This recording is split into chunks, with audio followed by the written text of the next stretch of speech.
Welcome back for my part 2 conversation with Beth Skelton and Tan Nguyen. If you haven't listened to part 1, pause this right now, go back, and then come meet us here. In part 2, we're unpacking the integrated literacy framework at the heart of their new book. The input-output loop, the 4 language domains working in concert, the structured quick write, and the equity argument for why explicit instruction isn't a scaffold, it's a right. This is Schoolutions, the podcast that extends education beyond the classroom. A show that isn't just theory, but practical, try-it-tomorrow approaches for educators and caregivers to ensure every student finds their spark and receives the support they need to thrive. Welcome back, listeners. This is part 2 of my conversation with the wonderful Tan Nguyen and Beth Skelton. We are talking about their recent collaboration. It's just released. It's a fabulous read, Integrated Literacy for Experienced Multilinguals. This is the second time I've had the gift of being in conversation with both of you on the podcast. If listeners, if you have not heard our first episode recorded, please go back. I will put a link to that conversation in the show notes. I'll also show that book because I'm using it right now with coaching, long-term success for experienced multilinguals. Listeners, you really have to have both books. I'm just saying, but this is the most recent collaboration. We are going to talk all about the integrated literacy framework that you offer. It is brilliant. The different ideas for scaffolding again, but the input output loop. I cannot wait to jump into the conversation. Let's start with just pointing out you integrate the 4 language domains seamlessly: listening, speaking, reading, writing. Beth, why does that integration matter? Because language is not separate skills or separate domains. We do all of them together. And I can't talk about something that I don't know about. How do I learn about it? I've either heard it or I've read it. I've experienced it somehow. So the speaking that I do is not separate from what I've read or heard. The reading, I need background knowledge that I may have heard about or experienced, right? When I write, I have to write about something that I know about, that I've talked about, that I've read about, that I've heard about. So all of the domains work seamlessly together. And I have a story of trying to teach them separately and the big fail. This is now well over 30 years ago. I taught at a university for students who were experienced multilinguals, who were just below the cutoff for being admitted with their English language development. And so the university decided that they would teach courses for those students who are almost ready to be admitted. And they created an intensive English program at the university. And they had a reading course, they had a writing course, they had a speaking listening course. And I did not know how to teach each of those courses separately without somehow connecting them. And they're like, no, but this is how we teach it because this is how it's going to be tested. They're going to be tested on their reading skills. They'll be testing on their reading skills. I said, but I can't not have them talk about what they're reading. And I can't have them write about something that we haven't read about. Like I just couldn't get my head around it. So without permission, I integrated the 4 courses that I had as separate courses. I integrated them. The other teachers had completely separate books or workbooks or curricula for the 4. And then I just did my own little experiment, like which students that had me for those 4 versus the others that were separate.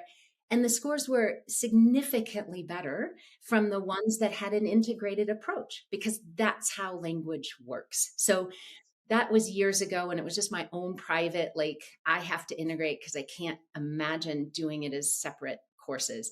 So that is a piece of what we put together in the book. It's so brilliantly done. And it also speaks to, going back to part 1, the idea of content classrooms, the criticality of making sure that students have time to read, to write, to talk, and not just have direct lecture for 40-minute periods. They need that interwoven idea of the language domains as well for those content classes. Could I add something Of from course.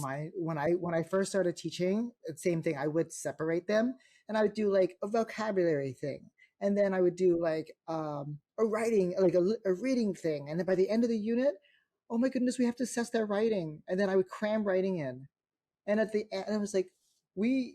It was so separate that the kids would say like, I don't know why I'm writing this. That's connected to that. And we would just do separate activities, like separate worksheets, and then my metaphor for integration is that um, I play badminton. It's like the really fast version of pickleball for everyone who loves pickleball.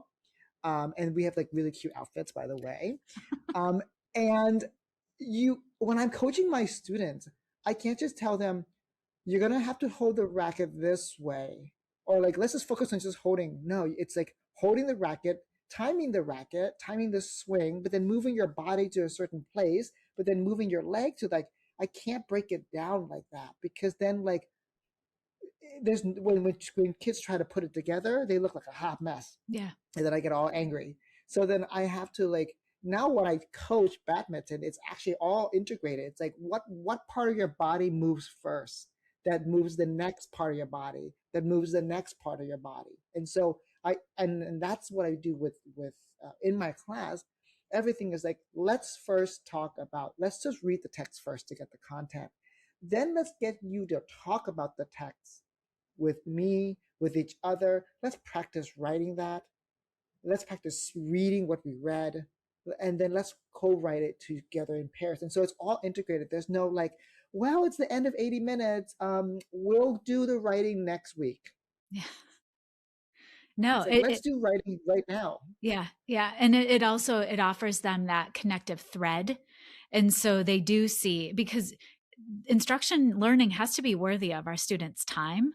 And so then it does push teachers to ensure that they understand that thread that's connecting all of those language domains for their students before they're teaching that work to their students. So, or delivering that instruction.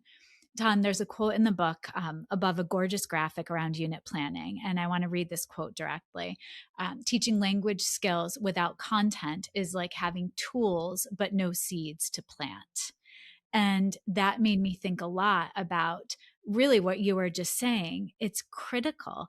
It's so important for our children to have that content and background knowledge without all of these strategies and skills to just throw at the wind. It offers a stickiness. And the other section in the book that I want you to just take a moment and speak to is, what is the input output loop strategy that you highlight in the book? The input output loop, I'm going to bow first to Nancy Motley, who wrote Talk, Read, Talk, Write from Sidelets. And she basically sequenced integration. Let's talk about it, and then let's read about it. Let's talk about what we read, and let's write about it. And so I was like, oh, why don't we do Talk, Read, Talk, Write in like mini segments in the class? And it's because what we would do is we would notice when school administrators or teachers ask, like, what is one thing I could do to just increase effective instruction for MLs? And you're allowed to give me just one strategy. And I said, okay, one strategy is limit prompt kids as you're asking something, so that when you give content, you stop and you prompt them to give you an output and so that's like talking, the teacher's talking, not for 20 minutes, not for 80 minutes, and then like going, okay, here, do an activity. It's like, I'm going to give you a minute of content. I'm going to give you a prompt that expects you to give me content back. And I'm gonna move teachers in right now to a grade 7 science class. And this happened like we just finished the geography unit, and we were learning about plate tectonics, right? And so there are 3 types of plate boundaries. There are divergent, transform, and convergent. And the teachers just like went through that very quickly. There were lovely images and the diagrams, but then we would go again throughout the day, like throughout the units, and teachers would ask, like, the plate boundary, like the divergent plate boundary, transform plate boundary. Instead of like expecting students to know what what they are, I would have hoped the teacher would have said, okay, let's look at this picture of this boundary. When they are moving away, uh, um, it's called divergent. Can you show me with your hands what do the plate boundaries do if they are moving away? And then all that students have to do is just take their hands and then separate. I'm like, great. And let's move to then transform. Divergent, if divergent is separate, can you show me transform? We learned that they slide together. Show me with your hands what that looked like. And then so the students just go like this. And that's a very quick input output as an example to say, okay, you know what transform is, you know where divergent is, let's move to the next, so that by the time they get to the third plate boundary, they're not lost. And that's what I learned about content, is that content, when you learn fact number 3, it's actually dependent upon fact number 2 and fact number 1. If you don't get fact 1, you cannot build to fact 2. And if you can't build to fact 2, you can't actually build to fact 3. And that's why we have to get content teachers have to say, I'm going to give you one fact, I'm going to stop, and I'm going to ask you to give me some output immediately to see if I should reteach that, if I should celebrate that, if I should add another example. It's what Dr. Hattie, I know you had him on your podcast. He said, one of the top factors, one of the most effective factors that move instruction is feedback. And just taking one question, and instead of moving it to comprehension questions at the end of the lesson, turn to and complete these questions about plate tectonics. We say, there are 3 plate tectonics. Show me your hand when I say divergent.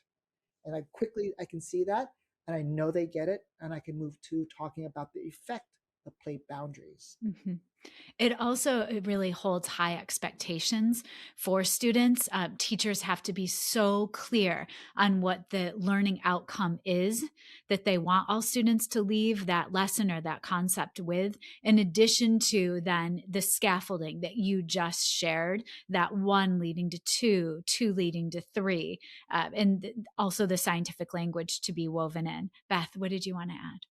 So the input-output loop, from what Tan just described, that's one purpose for it, and that is to process the content. Do you comprehend the content? So let me give you a tiny chunk of new information. You process that content, and that might be in your home language. It might be with gestures. It might be a drawing, some way for the students to say, did I comprehend it?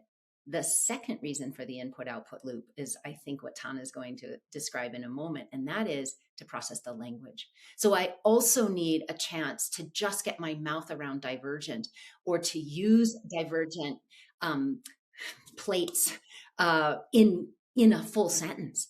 And so that's the second reason to loop.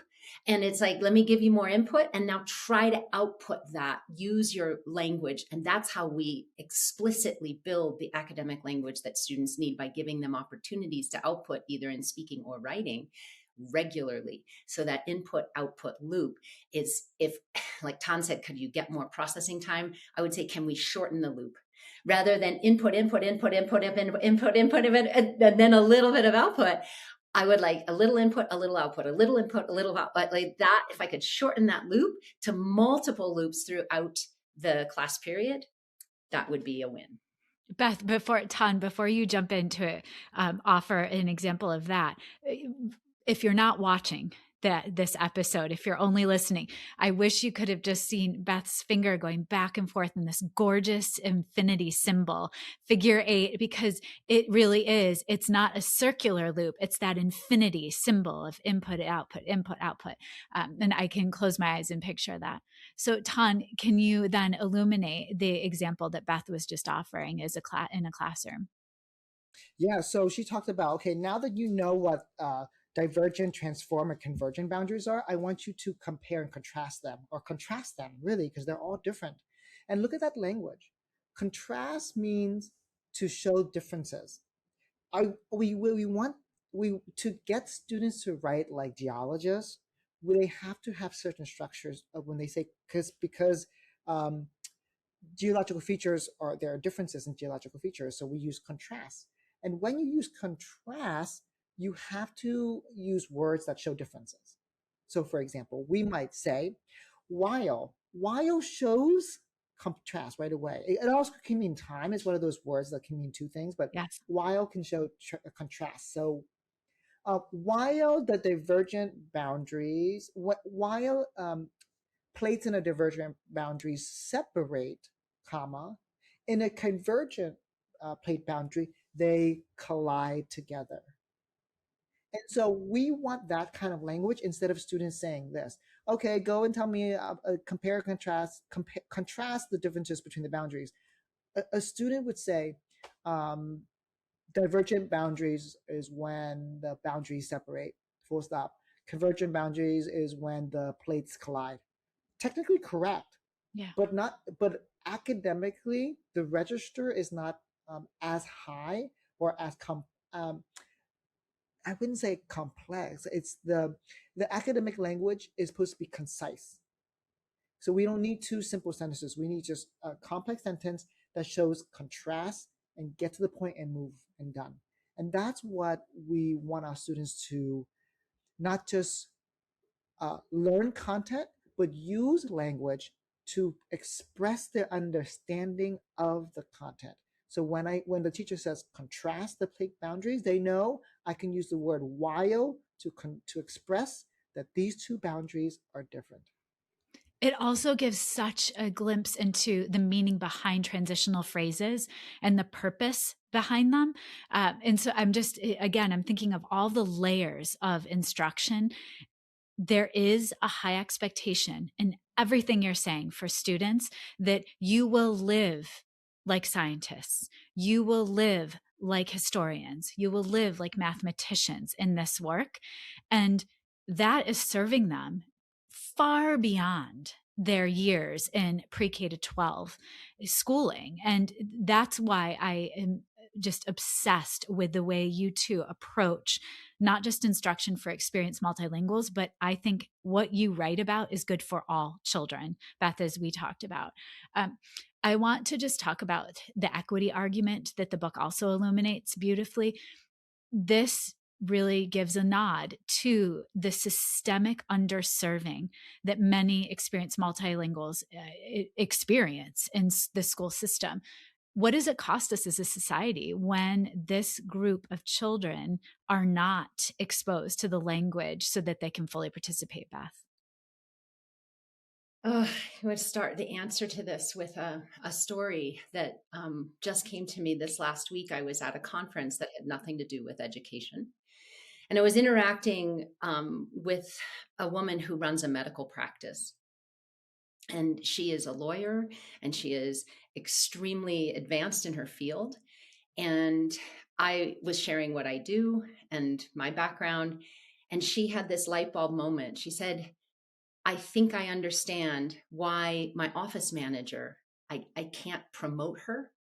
She said she is amazingly socially gifted. She's, she is so good with the clients. She's so good with her team, but I need her to do more. And when I see what she writes for me, it's not at all what I expect. And so the woman that was talking to me and about what I do and how I support language learners, she said, English is not this woman's first language, but she's lived in the US since she was in second grade. And she's so accomplished and she's so good with people. I want to give her more responsibility, but when I see the documents that she produces, I can't use them. And she said, I'm wondering if it's possibly a language issue. And I said, maybe have you given her a mentor text? Have you shown her what it looks like about what you expect for a workflow? I don't know what a workflow looks like, but have you given her an annotated mentor text? Have you shown? And she's like, no, I just thought she should know. And it's that same thing. So here we have a language learner who is in a profession and in a career in the medical field who may be held back simply because they haven't been explicitly taught what's expected. And because the social language and her oral skills are so advanced, she's made it very, very far, but is now being held back and capped. And my wonder is, how much is that happening for students in the school system and then later in their careers, because there are assumptions made that you've lived here since you were 5, you've been in this country since whatever age, you've gone through our system, you've graduated, or you've gotten through this class, you should know. You should know. What do our assumptions about what kids should know limit what they could do if only we were explicit about what we expect and how to do it, if we just taught them rather than assume that they should know? So I think that story brought tears to my eyes. And I was like, I think that she's capable. We just have to be explicit. And that's for all of the kids. And I'm wondering how our lack of explicit instruction is really what's holding them back. I love that you offered her the tool or the strategy of a mentor text. That could serve a lot of adults in all different professions right now. If you are in a profession where you think it would benefit, study these texts, look at the scientific texts that are out there. They have to be read a very specific way. Scientific writing that you're talking about has to be written in a very concise way. But notice what Beth said. She went and like this. This is the evidence of why she's such a wonderful educator. She just didn't say mentor text. She said annotated mentor text. Beth, you want to talk about what an annotated mentor text is instead? Point taken. Well, it's easy for me because I don't know what a workflow looks like. And so she said that the person couldn't create a workflow the way that I wanted it. And I said, well, if you were telling me I don't know at all a workflow, how would you show me? And she's like, well, I'd give you one of my workflows. I'm like, yeah. And then I'd want you to highlight, here's the title. This is what comes next. Here's the next slide. This is the steps. I want you to number the steps 1, 2, 3, 4. I want you, like, I don't know. You have to actually label on that. Don't just give it to me, but then tell me what each part is so that I can transfer it to my own workflow. Yeah. Oh, Tan, I'm so glad you brought us back to that. That's critical. And for people to understand, annotating isn't just highlighting and underlining. It is the labeling, Beth. It is the unzipping of that person's brain expertise to say, oh, this is the title and this is why it's a strong title. This is the flow. That's so interesting. Tan, the book also, you do a beautiful job highlighting different instructional routines. So some of the routines, the structured quick write, the sentence deconstruction and reconstruction, the co-editing, the co-revision. I'm going to ask you, I'm sure this will be a challenge. Pick one of those routines and then paint a picture for us of what that looks and feels like in a classroom. Oh, if those were my kids, I just have the first one. The first one's my favorite, which is structured quick write. And a structured quick write is like the integration of reading, writing, speaking, listening. After we read a segment of text, and a segment of text is like a few paragraphs, depending on what the kids, maybe a page, not pages. It's a small section, just manageable content, right? Or maybe let's go to the science example, like the plate boundaries. We shared 2 plate boundaries, just 2. Then I would create a prompt, and the prompt always starts with a thinking verb, and I'm going to say contrast. Contrast means different. So I'll say contrast what happens at a divergent plate boundary to a convergent. Divergent compared to a divergent. Use the comma but structure in the middle of your sentence, right? Or noun verb detail, comma, noun but, noun verb detail. That's a structure. So I'm going to model for you. I'm going to pre-write 2 guiding questions. The first question is, and Olivia, can you help me answer? What happens at a divergent plate boundary? They move apart. Yes, done. Now the second guiding question, what happens in a convergent plate boundary? They move together. Yes. Now can you put those content sentences together with a comma but? Can you combine them? Go ahead. A convergent boundary, the layers go together, move together, but a divergent boundary, the layers move away from each other. Perfect. You just created an academic sentence where you combined two facts and you met the contrast. You just provided the content, but then you wrote it in an academic way that uses comma but. And that is a structured quick write. It processes the content, but because we identified a very specific sentence structure, kids now actually have to force themselves to think, if the teacher wants me to use a comma but, I have to show differences.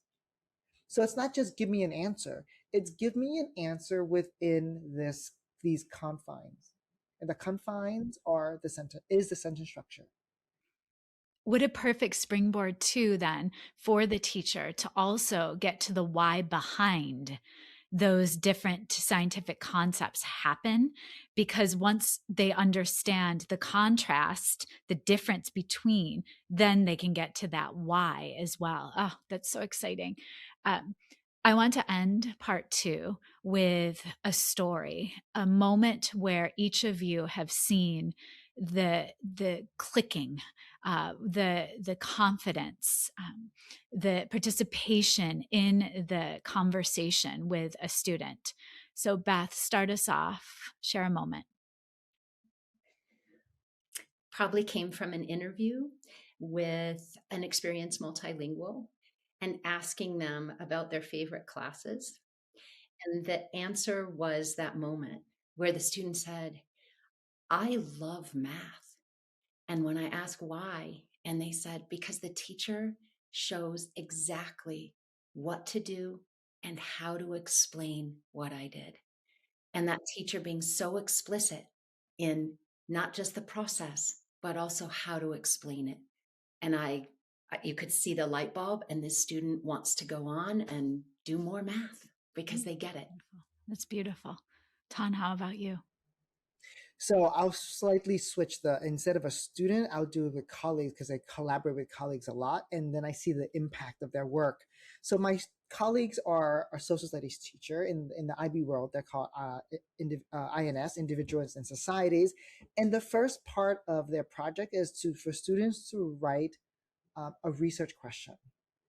And I said, okay, wait, how do you want? And they're like, this is unit 4. We're not going to give them frames anymore. Like, to what extent add this, impact, add that? No, we just want them to write. And I said, well, some kids are not going to be totally ready for that. So can you give me the sentence structure you want them to use? And they said, okay, well, to what extent?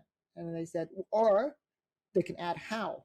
Great. What's the next part of the sentence structure? The research question. They have to say, to what extent did add your cultural element? I said, what are the cultural elements? They're like, oh, there's 12. I'm like, let's list them all.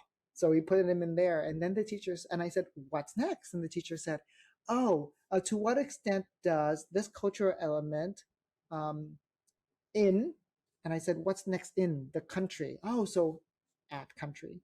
And the last part was time period. And then I said, what do you want them to do during time period? Oh, time period means there's a start date and an end date. And I added all those. These are called embedded scaffolds. So we gave the embedded scaffold. Initially, it was just write a research question. And then now we have all these things. To what extent or how, add the cultural element, add a country, add a specific time frame, which means start date and end date. We gave it to all students, and then the week after, I'm sitting with, like, I'm circled around with students who are learning support, EEL, non-anything. I'm just working with them because I want them to work with me because I know they need a little more attention. And I'm watching, I had the documents open up on my laptop, multiple tabs. And I'm noticing all these kids writing, some writing with to what extent, some writing with how. Then there are some kids picking food, some kids picking music, some kids picking architecture and art. And I'm getting chills. I'm like, and I'm just silent. The students are able to do this without me guiding them. They're reading instructions at the end of this. All their sentences needed a little bit of tweaking, but they were able to do it. And that's the story I want to leave teachers with, that when we plan backwards to make language expectations of them explicit, they are capable. Yeah. They sure are. And we have to hold and maintain high expectations and then scaffold as necessary. I will also, again, drive listeners back, not just to part one, but to our other original episode that we recorded, because you both illuminate what scaffolding is, what it is not. And you've said something a year ago that has stuck with me, that scaffolding is much easier to put up than to take away. So we have to be so thoughtful what we offer students, and that it is not a one size fits all. There's choice involved. And the example you just offered, there was copious amounts of choice that students got to pick and really create an identity for themselves with how they chose to get the word on the paper. Both of you, the work you're doing, not just for Experienced Multilinguals, but for children in general, for your colleagues, Tan, and just nurturing expertise and collaboration. I am so lucky to know both of you, and I'm grateful that you took the time to have this conversation. Thank you. We're also, again, so honored to have you lovingly read the book and like bring out the highlights. And we're so excited for your book, Olivia. That is a wrap on part 2 of my conversation with Tan Nguyen and Beth Skelton. I wanted to leave you with 3 of my key takeaways. First, language and identity are inseparable. The shift from long-term English learner to experienced multilingual isn't semantic. It's a philosophical reframe from deficit to asset. What we call students shapes what we believe they can do. Second, integration isn't optional. It's how language actually works. Listening, speaking, reading, and writing cannot be siloed. The input-output loop, give a little, get a little back, and repeat, mirrors how the brain builds both content understanding and academic language simultaneously. And third, explicit instruction is an equity issue. When we assume students should know academic language structures simply because they've been in our schools for years, we are capping their potential. An annotated mentor text, a sentence frame, a structured quick write are scaffolds that some of our students need in order to thrive. And listeners, coming up on Schoolutions next week, I am sitting down with literacy expert Dr. Kay Stahl to unpack something so many students carry quietly, that voice inside their head telling them, "I'm not a reader." We're talking about what that statement actually signals, why diagnostic assessment matters so much more than a standardized test score, and how families can build confident readers this summer. You'll have to join our conversation next week. Schoolutions podcast is created, produced, and edited by me, Olivia Wall. Thank you to my older son, Benjamin, who created the music playing in the background. You can follow and listen to Schoolutions wherever you get your podcasts, or subscribe to never miss an episode and watch on YouTube. Thank you to my guests, Beth Skelton and Tan Nguyen, for reminding us that experienced multilinguals are not struggling learners. They're students who have been waiting for explicit, asset-based language instruction that honors what they already know and teaches them the academic language they deserve. Reach out to me at oliviawall.com to book a coaching session. I would love to be a thought partner to help you cultivate curious learners who advocate for what they believe in. Tune in every Monday and Friday for part 1 and 2 of my guest conversations with the best evidence-based, classroom-ready strategies that you can apply right away to better the lives of the children in your care. And your 60-second bite-sized piece of learning from our conversation will be waiting for you on Wednesdays to share. Take care, and thank you for forever getting better with me. See you next week.